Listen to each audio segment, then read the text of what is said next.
Hey Reagan, how you doing? I'm good. How are you doing? I'm all right, man. Thanks for It's good doing to see you. this. Hey, Yeah, thanks for having me. I love what you're doing with Dive In Dig Deep. It's awesome. you're so kind, man. Thanks. This is new for you, right? This is your first Instagram live. Yeah. I was telling you before, I was like, I'm gonna mess Yeah. this up, but here I No, no, am. no. Thanks. Well, the first thing that we have to do is get on, and we're on. So thanks for coming on board with this. That's awesome. Why don't you introduce yourself to everybody here? I guess my followers and your followers can tune in, and we'll also try to save this for later. But yeah, go ahead and introduce yourself to everybody. Sounds good. Yeah, hey, my name is Reagan Rose. I run a ministry called Redeeming Productivity, which joins the topic of personal development, personal productivity with the Christian life. How do we practically manage our time, steward our gifts for God's glory? So that's kind of the niche that I try to fill with that. And you have a blog and a podcast. Are those your main, I Those are the guess, main things. methods? I do some YouTube now. I'm trying to put out a few videos there every month. But yeah, mostly the main thing people follow me for is the podcast. Awesome. And I want to, I guess, return the compliment too. I love what you're doing. Um, I saw your article through Tim Challies, but we'll talk about that a little bit later. Why don't you tell me about this article that you wrote that seemed to, I guess, make its rounds through the Christian, I guess, world? It was actually based off of another article, so maybe we should talk about that first. Well, I'll let Sure. you do that. I'll let you go for it. Yeah, go ahead. Yeah, so there was an article in the New York Times. Actually, it was called "The Empty Religions of Instagram," and it's a great title, right? So it caught my attention instantly. But it was an op-ed by this lady who basically had studied. She'd even written a book on like influencers and like the topic of self-care, things like that. Not a believer, but what she was kind of criticizing was the fact that there's a whole generation of people who they'll call them religious nuns, meaning like not nuns like a Catholic nun, but like don't have Right, one, right. NONE. Right. And instead of going to church or being a part of a religion, they filled that kind of void with following people online that are kind of pseudo spiritual teachers. And I'm sure we've all come across them on Instagram. And so she was kind of criticizing that and saying, like, this is like they're basically taking self help, they're taking this kind of pseudo spirituality and being the substitute for what people are looking for. They're looking for something spiritual. And I thought it was very interesting for someone who wasn't a believer, didn't express any sort of a religious affiliation, but she kind of saw through it and she was like, there's nothing really there behind it. Yeah, this was the New York Times, right? Yeah. Yeah, so it's a big article. That actually ended up making the rounds too, just because of the content. Hmm. But you picked up on it and you wrote an article yourself to talk about the article called More Than Influencers. Can you explain your article to us really quickly? Yeah, for sure. Yeah, basically, I saw that and part of me it was like discouraged because I'm like, yeah, that is a bummer. There's a lot of people who are out there who are finding what they should be finding in Christ with people who really don't have anything to offer in terms of truth.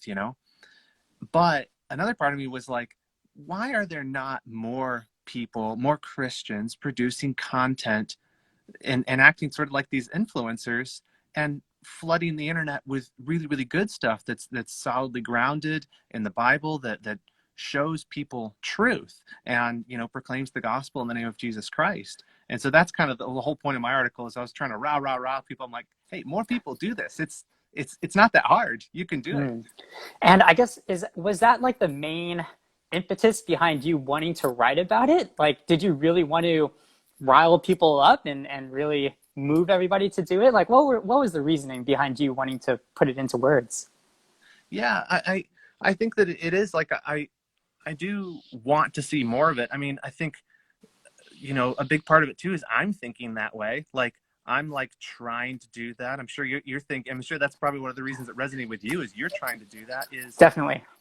there's an opportunity there with the internet and social media that's even wasn't even 5 years ago. It wasn't as great of an opportunity as it is now, and there's just not enough people seizing it. So I'm trying to do that, and I I want to see other people do it too.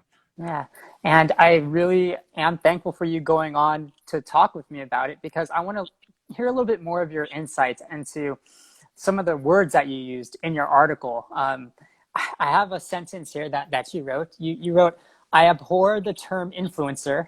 It sounds ridiculous, but I find myself wishing we had more believers who who choose, sorry, to take up online ministry for the sake of the lost. And I wanted to ask you, you said for the sake of the lost. Hmm. Are there other reasons why people would decide to do online ministry? Yeah, for sure.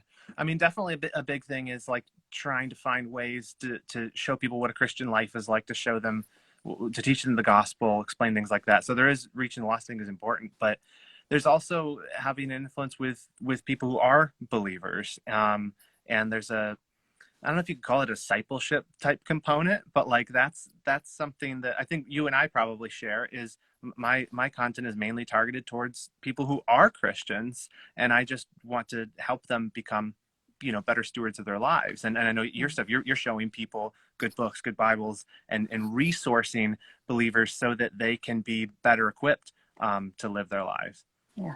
And I resonate with your wording when you said the online mission field, or you wrote go into the online world. And I thought that was great. You're obviously referencing a famous Bible passage there. And I thought it was great because you put a little twist on it, which I think is still accurate, where you're going into the online world. And you and I both know that there's so much to this online world.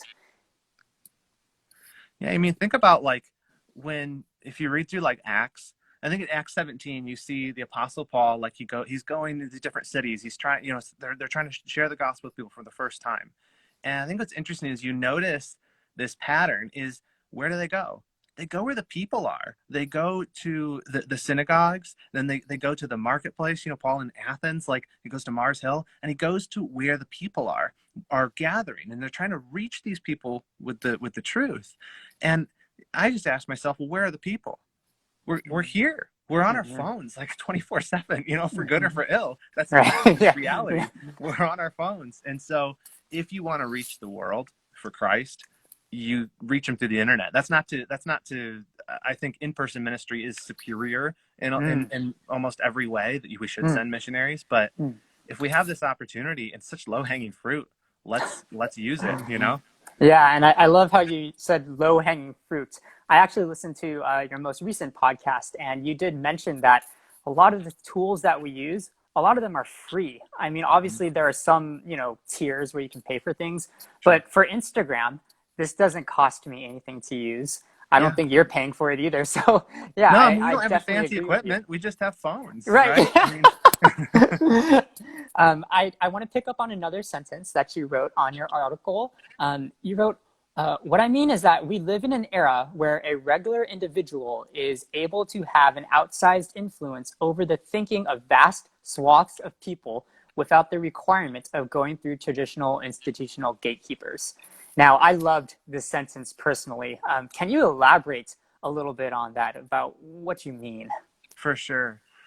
Like that, I think that is one of, if not the most important things that we should get our heads around with thinking about online ministry is this has never been possible before.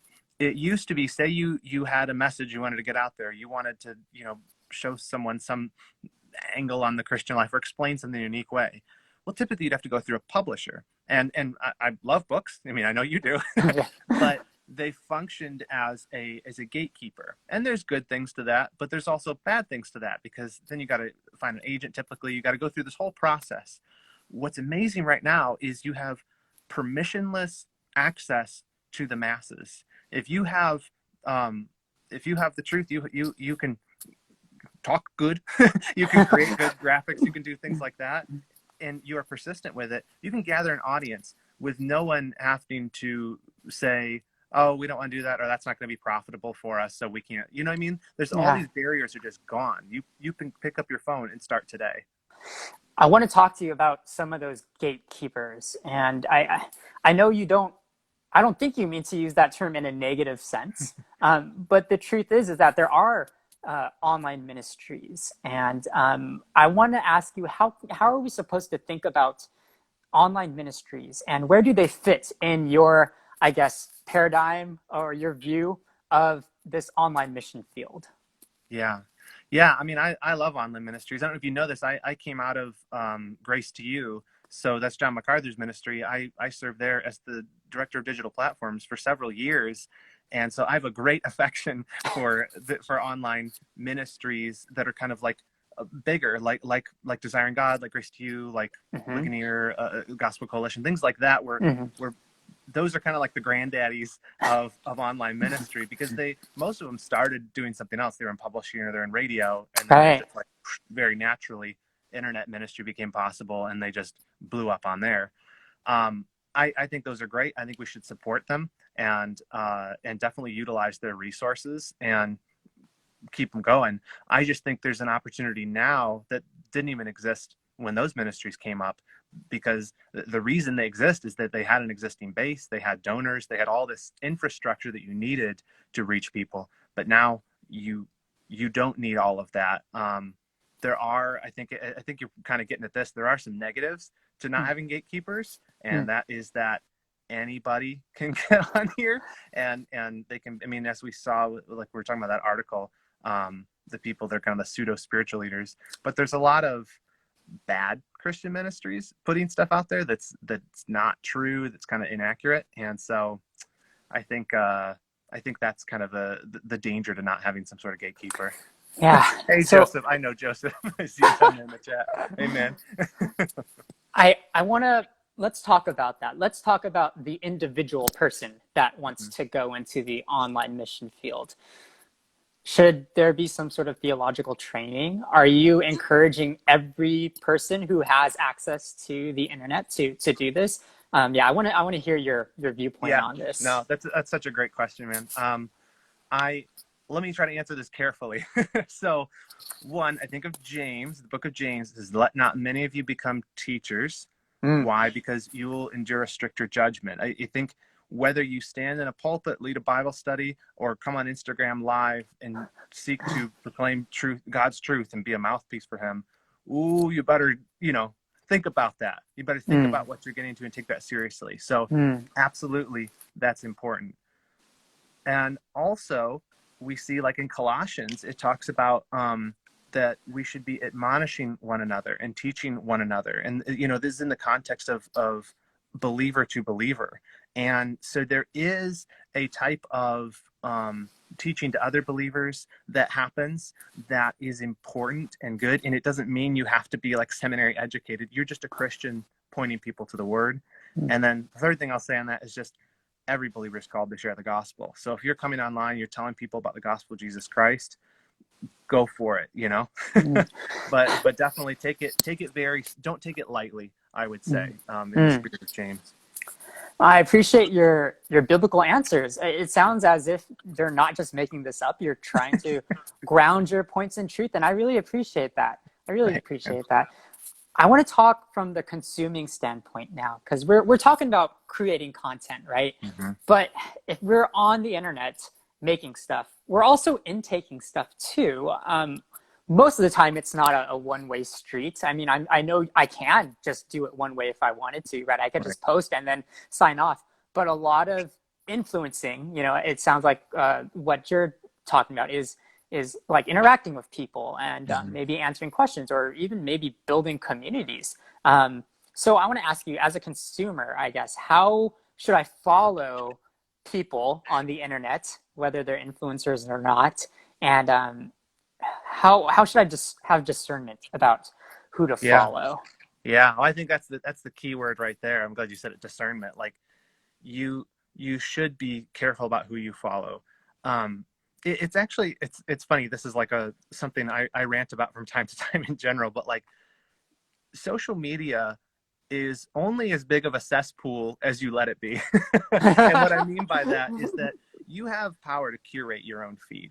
A lot of people don't. They just, accept every friend request, follow everybody back. They, it just turns into this big beast, and they're like, "Why is there so much junk on here?" Well, you could take some effort and do that. Like I'm very cautious with my Twitter feed about who I follow and who I want to actually see and consume from. Mm. And a lot of that is based on exercising discernment, especially when it comes to people who are in ministry and are purporting to, be Christians. That I think requires a degree of wisdom. It requires some vetting. It requires you to think about even your own responsibility as a follower of someone. It might not seem like a big deal, but when you follow somebody, you are throwing in with them in a way. You're making their counter tick up, and you're giving them social credibility so that when other people come, it's a small thing, but it's important for other people, and then just for your own soul, what you're allowing yourself to see.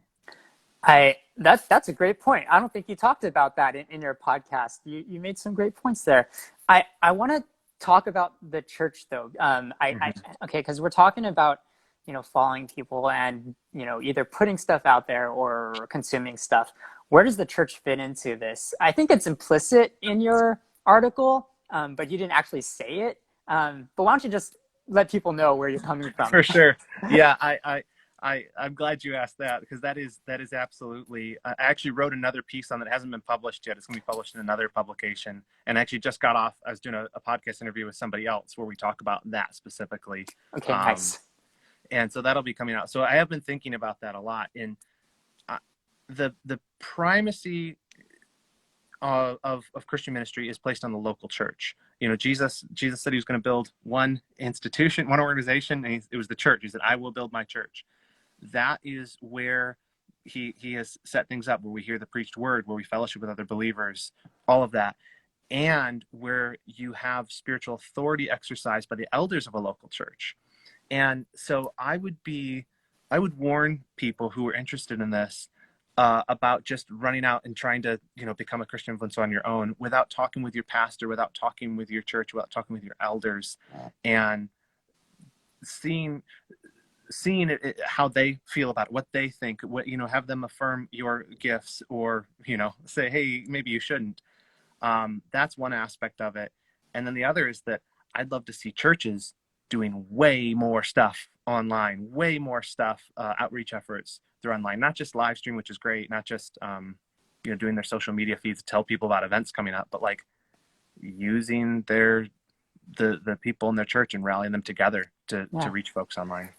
Thanks for answering that question. I just felt that we had to address that moving forward. And in your other, I keep referring to your other podcast, but sorry, it was just really good. Your most recent podcast episode, you even mentioned that the church can actually have money, monetary support to these online endeavors, backing it up financially. I want to ask you how about monetization? How does that work for people who want to be influencers or who are Christian influencers? I know in the podcast you mentioned, hey, churches, if you're not ready to start an online ministry, you can give money to these other ministries that are doing great work online. Can you elaborate on that a little bit?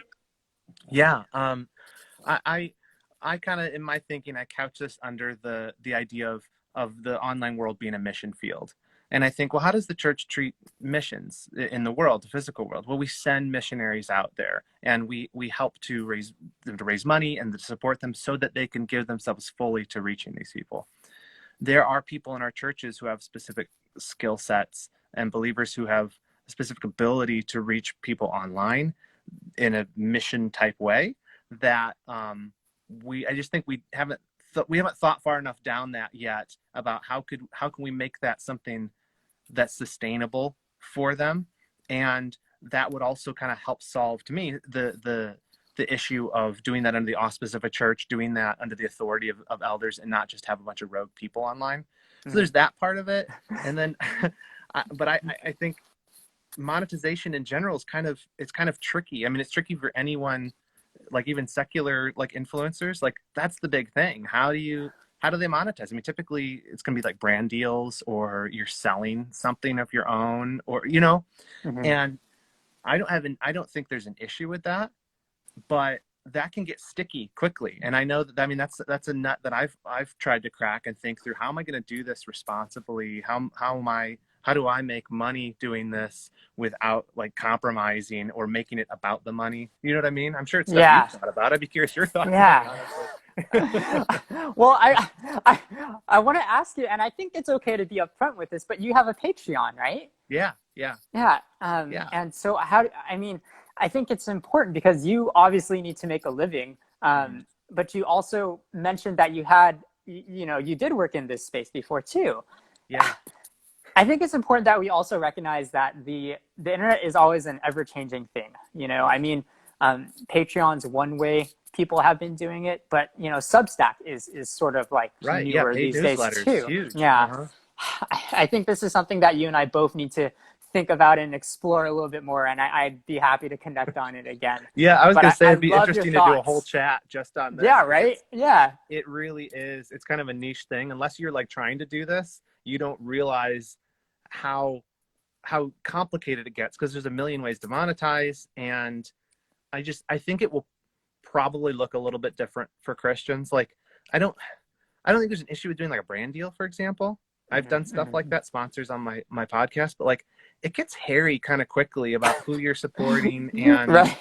um and even like when you're like very, very niche, there's no way you're going to get like a big enough brand deal to actually support yourself. You know what I mean? It's Right, your right. audience if you're trying to do something really, really small. So that's where I'd love to see more partnership with the church, just from the monetization angle too. This I'm not like shilling for money or something. Right, You yeah, can't come yeah, and support me, yeah. but Just to be clear, this is not a sponsored podcast, and we're this is a not paid making ad. ads here. Yeah, I Yeah, we will come back to this, I think, and I'm happy to talk with you about it. But let's get back to the article because I want to hear a little bit more about your thoughts. Being more than influencers, being salt and light in this online mission field. mm-hmm. How can older people think about this? I'm talking about people that maybe already have a job, maybe that, and they're interested in trying to practice what you're talking about, or even just people that want to give it a try. What would you say to those people? Yeah. I think that there's so much opportunity for older people that maybe aren't as maybe you're not as familiar or as excited about putting your face online or doing this, but like, man, couldn't we use a lot more wisdom on these platforms? And I think that there's a opportunity there for people who are older it's not hard to learn how to do a couple of these things. Have someone show you, ask your kids, ask somebody, but consider putting yourself out there. And if not that, maybe consider helping someone who's trying to do it. Maybe you're in a position financially to help support someone or help them get started. Maybe someone can produce valuable stuff, but they're trying to do a YouTube channel. They don't have any money for equipment. Help them with stuff like that. There there's a tremendous thing I think that happens in the church when we work together intergenerationally. When you have the wisdom of the older saints paired with like the energy and the vigor of the younger saints, that's like when you see amazing stuff happen. And I feel like there's this divide right now between understanding the technology and the opportunity there. And the younger people get that, but they need some of that wisdom, and they need some of the resources and the help and the encouragement of older saints to make that happen. I so appreciate that because you're not just saying that the internet is a kid's place to be, Right. right? Yeah. I worked for John MacArthur's ministry. John MacArthur's is no spring chicken. I love John. He's not young. And like he dominates. I mean, look at the YouTube videos. Look at that stuff. Like it's not I think a lot of older people think, "Oh, young people don't want to hear from an old fart like me." It's like, "Yeah, we do. We need it. We need your wisdom." Let's talk about the younger people now. How can young people think about this online mission field? And I want to hear you, yeah, like how young do you think that Yeah. they should go into this? Is this a viable career or life calling? What are your thoughts? Man, that's a good question. I honestly need to I probably need to think about it more. I'll just say a couple of things to that. You if you're a younger person, don't underestimate what you possess, what you know. And I mean particularly that you understand these platforms in a way intuitively that your parents and even people not that much older than you do. Like I'm on like the the high side of the millennial generation. Yeah. And so like I grew up like, we got a computer when I was like 10 or something, but like there, I've like tried to keep up with it because I've worked in the tech space, but I'm blown away by like Gen Z people that grew up with, having a phone with them all the time. There's Right. an intuitiveness to it that like you can't really be taught. And so I think that's a gift to be stewarded. And so I would challenge you to think, oh, I have nothing to offer. If that's what you're thinking, yeah, you do. You know some things that could really help the church. Yeah. I have one more quote that I want to pull from your article, and we kind of talked about this a little bit. You said, "I strongly believe we ought to be approaching the internet more like a mission field." And then you said, "I plan to write more elsewhere on the particulars of how we might do this under the auspices of our local churches." Um, so I know you talked a little bit about it. Can you? I want to hear more though. I really want to hear how you think churches should be thinking about this. Are churches thinking about this at all? Yeah, I really don't think that. I think very few churches are thinking about this. I Okay. think that if you think of two sides of what a church does, I mean, there's a lot that a church does, but on the one side, the main purpose of a church is for the local congregation, right? The it says in Ephesians 4 that God gave these gifts of like pastors and elders and teachers to train people up for ministry, to minister locally, right? But Yes. then there's this whole mission side of it. But I think on the local church side, churches are figuring out how to use technology quite well. I think COVID kind of forced them to figure out live Mm, streaming and things that a lot of churches never done before, how to reach people with this with things like that. But the mission side, I just don't see it. I don't see it in even very, very large churches with a lot of resources. And that's the place that I think there's a lot more growth to happen, and probably a lot more thinking and a lot more conversations and a lot more people just trying stuff and seeing how do we treat the internet like a mission field that our church can reach. yeah. Would you say it's a creative space to be in, or would you say it's more like I guess a teaching space to be in? Yeah, I think both. I think both. Like if you have teaching abilities, you can be on here. I think one way that like very just practically, like say you're like, I'm not putting my face in the camera. I understand the algorithm. I understand the structure. I'm not putting myself out there. Yeah. Well, why not go to your pastor and say, hey, I want to take clips of your sermons. I want Mm, to like spice up our Instagram channel, our YouTube channel, and make it awesome for you. mm, mm, What a mm. cool ministry to have, right? Yeah, Or like yeah, yeah. maybe you're gifted with words. You say, I want to chop up. I want to take some points from your sermons, pastor, and turn them into blog posts. Right, type them out for you, give them to you. You can edit them, make them. So it's you make sure it sounds like you, and because it is, their own words. You're not plagiarizing, and like there's a million ways to do it, whether or not you have a face on it or not. And then, like you said, the creative side, like it doesn't have to be all teaching. It doesn't have to be all just biblical content. And this is something I need to think about, and maybe write some more of this on some point. But like, Mm, there's a value in people seeing Christians doing things and why they're doing them. Like mm. if you're an artist or something, like it doesn't mean all your art has to just be like. Actually, I posted something about today from Francis Yeah, Schaeffer's yeah, yeah, yeah. quote. It doesn't have to be just a gospel track. There's value in glorifying God through your creative abilities and putting that out there. And I think that that's a viable way to minister online too, and use these platforms to glorify God with how He's gifted you. You mentioned that a lot of churches have been going online because of COVID. And it sounds like you're saying don't go offline once things go back to, normal, whatever. It sounds like you're saying, hey, go further, maybe Exactly. even. Yeah, that's exactly. This hadn't occurred to me that people were thinking this way. I met with a group of pastors 2 weeks ago, I think, and they said, "So, at what point are you guys all turning off your live streams?" Because it was just pastors talking about what their plans were, and Right. they're like, "Oh, as soon as possible, as soon as possible." Because, and I get it. They want people to come back to the church once the COVID Right. regulations let up, right? Right, right, But right. um, the I don't think they're thinking about that right. I think yeah, obviously people should be there in person. I think that's better. That's best. Yeah, yeah. Um, And but you can supplement that. You don't have to substitute it. You don't have to say it's either or. You can say, hey, there's older people that can't come to church because they're homebound or they're in a nursing home. We have missionaries that are right, out in the right. field that can't be here. Like there are ways you can use the live stream to do that. And Yeah. so instead of pulling back from that, lean into it, and like you said, go further.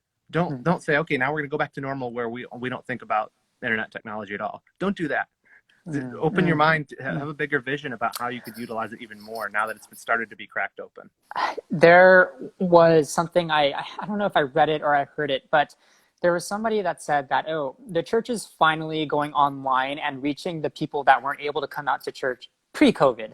I'm Hmm. talking about, people maybe in nursing homes or Yeah. people that had health conditions and they had to stay at home.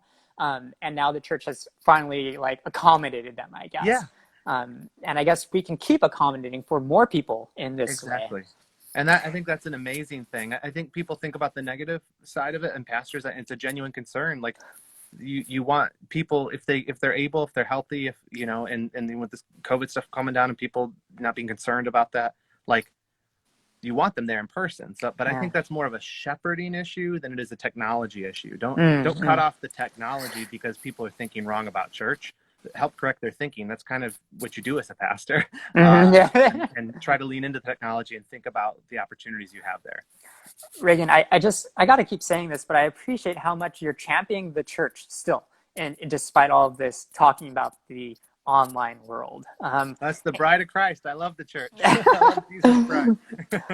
I found your article through Tim Challies, Mm-hmm. and I want to know, like, how did that give a boost to your website, and how did he impact the online world? Did you, I guess, follow Tim before? Yeah. What does this mean to you? Yeah, I mean, Challies is like the OG of like online ministry. I mean, he's been doing his blog every day. Don't think he's missed a day in something like 15 years. He's an awesome guy, and he's been an example for me for sure, and I know many other people.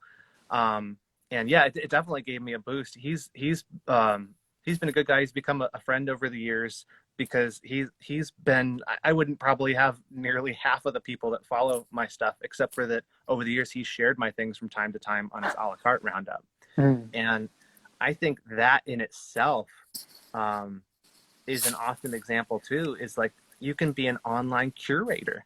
There's a ministry in that too. Doing, like, I mean, he writes original stuff too, which is awesome. His blogs are awesome, but his a la carte feature, where he basically, if you guys don't know what that is, he takes like 5 to 10 links from around the web and shows people good stuff. And I suppose in a lot of ways that's what you're doing too, right? You're showing people good books and saying, hey, check this out. I tried to. And I absolutely agree with you. Tim Challies has been what a great role model, right? In Yeah. terms of pioneering the way. I think he was doing it way before anybody even thought Yep. about doing it. And so, And he yeah, doesn't definitely. compromise either. He's very much, he gets it. He understands that this is a ministry, but like, I mean, for years he was a pastor at his church. I believe he's still an elder there. Like, Mm-hmm. he's a guy who's locally rooted but globally minded when it comes to the internet, and that was what I think would be so awesome if we have more people like that. That's so good. Locally rooted, but globally, what'd you say? Minded, yeah. I just Minded. made Yeah, that that's up. that's. So I don't remember. I'm gonna see that next I in probably your stole it from quote. someone. No, but I agree with you, and I think he also champions the local church as well, and it's yeah, it's rooted is what it is. I I have one more question for you before we wrap up, and it is, how do you see your work redeeming productivity? How do you see that in your website and your newsletter and your podcasts impacting the online mission field? What are your hopes and dreams for it? And yeah, how can we be seeing more things in your ministry and praying for you and seeing how you explore this more? I appreciate that, brother. Yeah, I see what I'm doing as a ministry of equipping believers in a very practical way. I think that we all kind of know we need to grow in our faith. We need to, be sanctified. We need to be in the Word. We need to be praying. We need to use our time well, redeem the time. It says in Ephesians 5:16. But what I want to do is provide practical things. I want to give you the theology. I want to help you set your priorities, have clarity and stuff around that. But I want to help believers glorify God with their lives as much as possible by stewarding the little time that we have, the little resources we have, as well as we possibly can for God's glory. And so there's a lot of practical things to that and tips and things you can learn. And that's kind of where I'm trying to minister. And that's that's my dream, is that in some small way, through some of these articles, through some of the curation that I do, some of the podcasts, the videos, that people will learn things and bear more fruit for God's glory. Reagan, thank you so much for coming on to talk about these things. Thank you for answering my message when I said, hey, would you like to do this? That's been Being my willing pleasure, to man. experiment. And thanks for sharpening my mind on these things. I look forward to hearing and reading more of what you have to say about this. Thanks so much, man. It's been great meeting you and getting to know you, and I appreciate the opportunity to chat about these things. It gets my heart pumped up to talk about these things with each other. Well, I'm excited, man. Thank you so much. We'll talk soon. All right, sounds good. Bye.